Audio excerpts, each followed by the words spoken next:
kuu la wengi lilikuwa ni sehemu gani ambayo nchini Kenya iko pesa ambayo ni afadhali, ambayo ni place ambayo iko very cheap, na maanisha na sehemu ambayo mtu yeyote yule kutoka kokote kule anaweza kwenda na kujivinjari, kustarehe pamoja na familia yake ama na mpenzi wake ama yeye mwenyewe na marafiki zake popote pale. So nataka kukuelezea venye safari yangu ilianza mpaka kufika hino sehemu maalum ambayo inaitwa Kirepwe Island.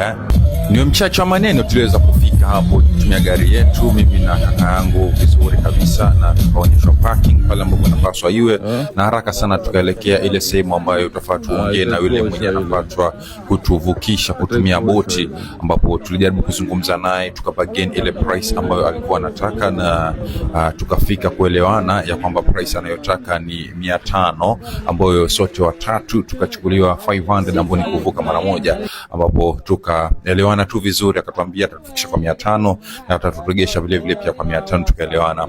So mimi ndio nilikuwa nikichukua hiyo video hapo, nilikuwa niko nyuma yao taratibu, tukaenda zetu ambapo kuna ngazi imetengenezwa vizuri, na ni haina madhara yoyote hata ukivua viatu pia, na viatu vyako ambavyo kama ni vya ngozi, kwa sababu maji ni ya chumvi inabidi vivue. So tulipofika hapo chini tulikuwa advised ya kwamba tuvue viatu na tuinue, kama tuna nguo ndefu tuzinue kwa sababu ya madhara ambayo yatapatwa na maji ya chumvi.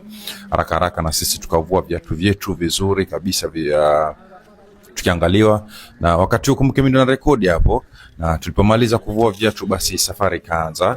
Nikapia na simu yangu nikamwambia ni rekodi ili wajue KG Chipande mwenyewe yuko ndani ya building, amefika sehemu ambayo inaitwa Kirepwe Island, ambayo iko sehemu ya Watamu, wenyewe wanasema ni Mombasa Malindi Road. Alafu ukifika sehemu fulani inaitwa Gede, hapo unashuka, then there's ukichukua pikipiki into that place utachajua 200 Kenyan shilling, 200 pesa ya Kenya, mpaka hapo kurudi kutoka hii sehemu maji yalikuwa yametoka. Huyu ndo akuwa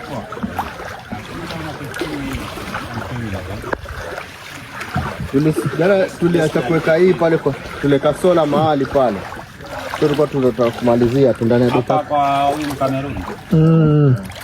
Hapo. Na dakika 10 tutakuwa tushaua mchezo. Maliza. Hapo ndani tulipoingia tulidhani zile bia zimetengwa kwa minajili yetu, ndio pale ukoona big smile kutoka KG, ambapo ndugu yangu huyu ambaye hushikashika pia vile vile kutoka mazuri pale na Gustavo, ambaye aliulizia kama hizi bia ni za customer, lakini akaambiwa ni za customer, yes, lakini ni customer wa hoteli, si customer ndani ya boti. So bia zile tukaziacha vile zilivyo. Safari ikaanza pale, na Gustavo akielekea mbele pale, ambapo aliniambia KG nichukue video ili niwasororeshe waweze kujua hino sehemu iko wapi na iko vipi na ni nzuri kiasi gani. Nikwambie tu ni sehemu ambayo haiko na deep sea kweli, lakini kuna distance, ni distance